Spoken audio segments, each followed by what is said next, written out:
ரமேஷ், தமிழ் பேச்சு பாசறை, திருப்பூர் தொகுதி. தாய் தமிழ் உறவுகள் அனைவருக்கும் புரட்சி வணக்கங்கள்.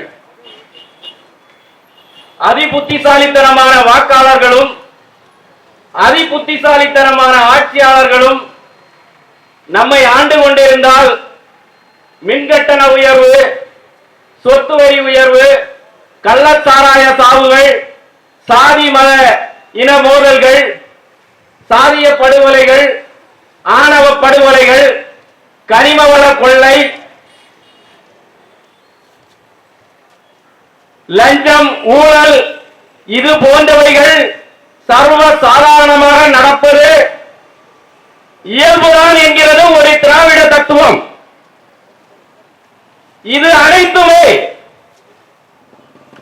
மான தமிழன் ஒருவன் வந்து ஆட்சியில் அமர்ந்து விட்டால் சாதி மத பேதமற்ற மலை வளத்தை காக்கின்ற, மண் வளத்தை காக்கின்ற, மக்கள் வளத்தை காக்கின்ற ஒரு தமிழ் தேசிய அரசு அமைந்து விட்டால் அடுத்த நொடியே மாறிவிடும் என்கிறது தமிழ் தேசிய தத்துவம்.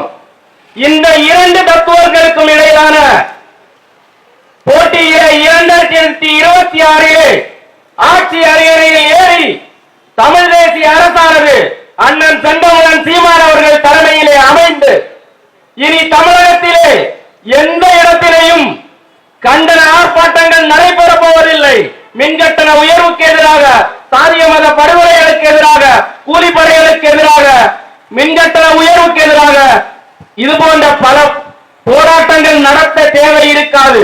அந்த அளவிலே ஒரு ஆட்சியை நாம் தமிழர் கட்சியானது இந்த தமிழர் மண்ணிலே நிறுவப் போகிறது. ஆகையால் இது போன்ற கண்டன உரைகள் இன்னும் 2 ஆண்டுகள் மட்டுமே இந்த தமிழக மண்ணிலே நடைபெற போகிறது. எதிர்கட்சிகளுக்கு வேலையே இல்லாத ஒரு தூய்மையான ஆட்சியை தமிழ் தேசிய அரசு அமைக்க போகிறது. அன்பான உறவுகளே, கூலிப்படைகளின் வசந்த காலம் நடைபயிற்சி காலம் என்பதை அறியாத மருத்துவர் நடைபயிற்சி உடலுக்கு நல்லது என்கிறார். நாங்களும் நடைபயிற்சிக்கு செல்கிறோம். தினம் தினம் சாலைகளிலே வெட்டுண்டு சாகிறோம். இந்த அரசாங்கமானது யார் யாருடைய குரல் பதிவை எல்லாம் எடுத்து கேட்டு உடனடியாக வெளியேறுகின்ற இந்த அரசாங்கமானது கஞ்சா வியாபாரிகளின் குரல் பதிவை, கொலைகாரர்களின் குரல் பதிவை, ஊழல்வாதிகளின் குரல் பதிவை எங்கே எந்த கிடங்கிலே சேமித்து வைத்திருக்கிறது? அன்பான உறவுகளே, இன்று மின்கட்டண உயர்வால் தட்டி தடுமாறி கொண்டிருக்கின்ற நமக்கெல்லாம் 5 ஆண்டுகளுக்கு முன்பு இந்த ஊடகங்களிலே அமர்ந்து இந்த ஊடக வாய்கள், வாடக வாய்கள் தமிழகத்திலே கல்பாக்கத்திலும் கூடங்குளத்திலும் அணு உலையை நிறுவிவிட்டால் தமிழக மக்களுக்கு மின்சாரமானது குறைந்த விலையிலே நிறைவாக தரையற்ற மின்சாரம் கிடைத்துவிடும் என்று வானுயர் முழங்கினார்கள். ஆனால் இன்றைய நிலை பாஜகவின் சொந்த முதலாளி அதானியிடம் ரகசிய கூட்டு வைத்துக் கொண்டு 45,000 கோடி ரூபாய்க்கு தமிழகத்திலே மின்துறை சார்ந்த உற்பத்திகள் வரப்போகின்றன. இதற்கு நாங்கள் பாஜகவை நட்டுக்காக இருக்கிறோம், நேராக இருக்கிறோம், செங்குத்தாக இருக்கிறோம் என்கிற இந்த திராவிட மாடல் அரசு பாஜகவிடம் கூட்டணி வைத்துக் கொண்டு எல்லா தவறுகளையும் செய்து கொண்டிருக்கிறது. ஆனால் அவர்களுக்கு முட்டு கொடுப்பதற்காக 18 வகையான வாடகை வாய்களை வைத்துக் கொண்டு நம்மளுடைய எல்லா கண்களையும் மூளைகளையும் மறைத்துக் கொண்டு எல்லாவற்றையும் ஒரு 1000 ரூபாய் 2000 ரூபாயில் முறையடித்து விடலாம் என்று ஒரு ஊழலான, ஒரு நேர்மையற்ற ஒரு திராவிட மாடல் ஆட்சியானதை நாம் இன்று கண்டித்துக் கொண்டிருக்கிறோம். நாங்கள் நாம் தமிழர் கட்சி மட்டுமே கண்டிக்கவில்லை. அண்ணன் ஆம்சாங் அவர்களின் படுகொலையை எதிர்த்து இன்று நீலம் பண்பாட்டு மையம், தலித்திய அமைப்புகள் பல போராடி கொண்டிருக்கையில் இவர்கள் அனைவருக்கும் நம் மீது சுமத்தப்பட்ட அதே முத்திரை, இவர்கள் பிஜேபியின் பி டீம் என்ற அதே முத்திரையை இந்த திமுக அரசு குட்டி கொண்டிருக்கிறது. ஆனால் 98, 99 அப்புறம் வாஜ்பாயின் அரசவையிலே உட்கார்ந்து கொண்டு பெரிய வாழையிலே போட்டு மந்திரி பதவியை பெற்றுக் கொண்டு வழிச்சி நக்கிய இந்த திராவிட மாடல் அரசு, இந்த திமுக அரசு அவர்களை எதிர்த்து யாரெல்லாம் குரல் கொடுக்கிறார்களோ, அவர்களுடைய முறைகேடுகளை யாரெல்லாம் சுட்டிக்காட்டுகிறார்களோ அவர்களை எல்லாம் பாஜகவின் பி டீம் என்ற முத்திரை குத்தி புறந்தள்ள பார்க்கிறது. அன்பான உறவுகளே, நம்மை ஆள்பவர்களுக்கு சிறிதேனும் அறிவும் இல்லை, இங்கிதமும் இல்லை. நாம் முட்டாள்களின் கையில் அதிகாரத்தை கொடுத்திருக்கிறோம். இந்த கல்பாக்கத்திலே நம்மை சுற்றி அணு உலை நிறுவப்படுகிறது.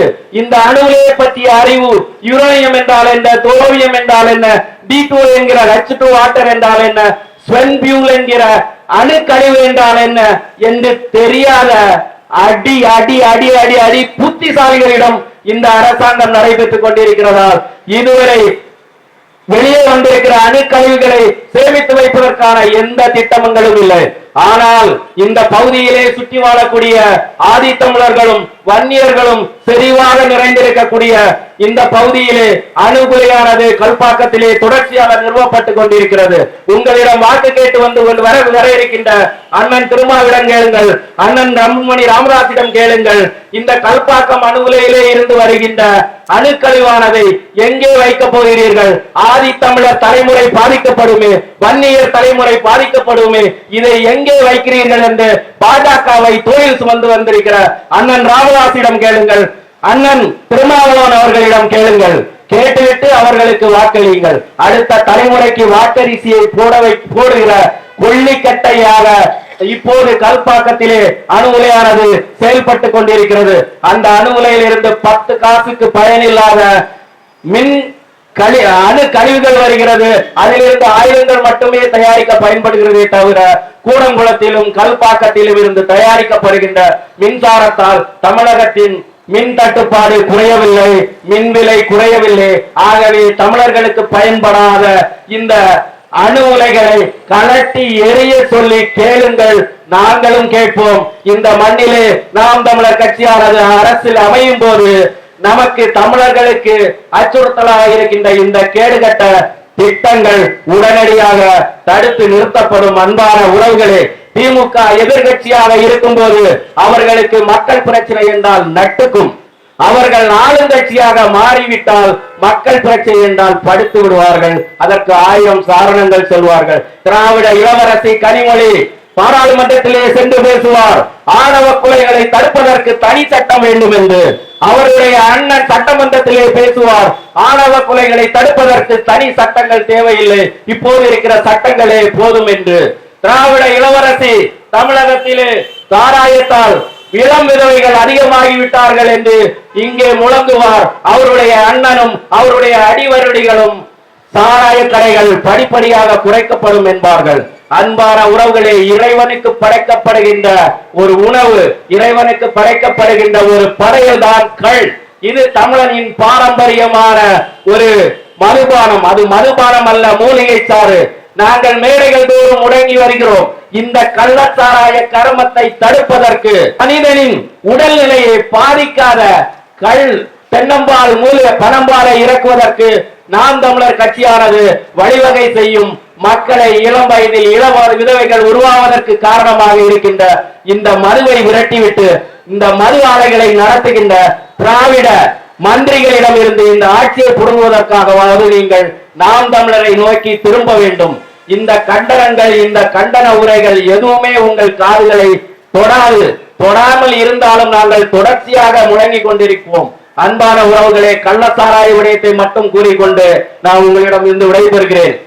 இப்போது அரசாங்கமானது நமது கோபி சொன்னதை போல இரும்பு கரத்தை கொண்டு நாங்கள் கள்ளச்சாராய சாவுகளை தடுப்போம், கள்ளச்சாராயத்தை முடக்குவோம் என்று கூறிக்கொண்டு வருகிறார்கள். அன்பான உறவுகளே, உங்களுக்கு ஒன்று தெரியுமா? தமிழகத்திலே மெத்தனால் என்கின்ற இந்த ரெக்டிஃபைடு ஸ்பிரிட் தமிழகத்தின் எல்லையை தொட வேண்டுமானால் தமிழகத்தின் எல்லைக்கு அந்த சம்பந்தப்பட்ட நிறுவனத்தின் அதிகாரி செல்ல வேண்டும்.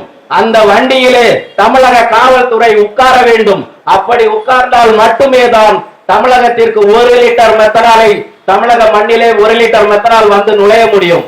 அப்படி என்றால் இந்த 3 ஆண்டு காலங்களில் ஓசூரில் இருந்தும் தமிழக எல்லைகளிலும் இருந்தும் தமிழகத்திற்கே வந்த அனைத்து மெத்தனால் லாரிகளும் தமிழக அரசின், தமிழக காவல்துறையின் கட்டுப்பாட்டோடு எல்லா நிறுவனங்களுக்கும் செல்கிறது. நிறுவனங்களுக்கு செல்கின்ற அந்த மெத்தனால் எவ்வாறு செலவிடப்படுகிறது என்பதை கண்காணிப்பதற்காக டிவிஷனல் எக்ஸிகியூட்டிவ் ஆபீசர் என்கின்ற ஒரு அலுவலர் மாவட்டம் தோறும் இருக்கிறார்.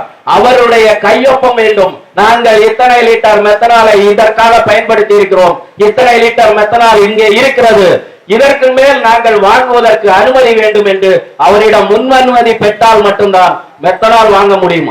அப்படி இருக்கின்ற பல ஆண்டு காலமாக நடைமுறையில் இருக்கின்ற இந்த சட்டங்களை மதிக்காதது யார்? காவல்துறையா? இல்லை காவல்துறையை கையில் வைத்திருக்கக்கூடிய ஐயா ஸ்டாலின் அவர்களா? நீங்கள் இந்த 3 ஆண்டுகள் தூங்கி கொண்டிருக்கிறீர்களா? நீங்கள் தூங்கும் போது உங்கள் இரும்பு கரம் அழகாக தலையணை போடுகின்றதா என்பதுதான் எங்களுடைய கேள்வி. 69 படுகொலை தடுக்க தவறிய நீங்களும் தினந்தோறும் தமிழக மண்ணிலே ஆயிரக்கணக்கான டாஸ்மாக் சாராயத்தால் சென்று என் இனங்கள் செத்துக் கொண்டிருப்பதற்கும் காரணமான திராவிட மாடல் அரசே, நீங்கள் தினந்தோறும் இனப்படுகொலை எமது மண்ணிலே நடத்தி கொண்டிருக்கிறீர்கள். அன்பான உறவுகளே, இந்த மின்கட்டண உயர்வு, சொத்து வரி உயர்வு, சாராய சாவுகள், இது போன்ற தினம் நமது நெஞ்சை பிளக்கின்ற செய்திகள் நமது காதிலே வந்து விழாமல் இருக்க வேண்டுமானால் நீங்கள் அனைவரும் நாம் தமிழர் கட்சியை நோக்கி நாம் தமிழர் கட்சி எழுப்புகின்ற கேள்விகளை, கண்டன உரைகளை காதிலே வாங்குங்கள். அதை நீங்களும் கண்டனமாக உங்களுடைய உரையாடல்கள் வழியாக வீடுகளுக்குள் எடுத்து செல்லுங்கள், உங்கள் குடும்பங்களுக்குள் எடுத்து செல்லுங்கள், உங்கள் தெருக்களில் எடுத்து செல்லுங்கள். அன்பான உறவுகளே, தமிழகம் பாலைவனமாகி கொண்டிருக்கிறது. நிர்வாக சீர்கேடு, திறனற்ற அரசாங்கம். ஒரு மந்திரி சொல்கிறார், நான் டாஸ்மாகிலே சரக்கடித்தால் போல ஏறுவதில்லை என்கிறார்.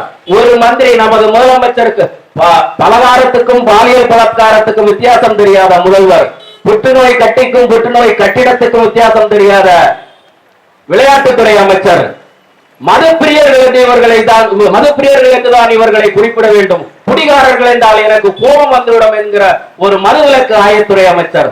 மொத்தமாக நெல்லிக்காய் மூட்டையை மூட்டையில் கட்டி வைப்பதற்கு போல முட்டாள்களின் கூடாரத்தில் ஆட்சியை கொடுத்துவிட்டு தமிழகம் இன்று திண்டாடி கொண்டிருக்கிறது. அன்பான உறவுகளே, இவர்கள் எதிர்கட்சியாகவே இருப்பதற்கு மட்டுமே இவர்கள் லாயக்கானவர்கள். 2011 எப்படிப்பட்ட எதிர்கட்சியாக இருக்க வேண்டும்?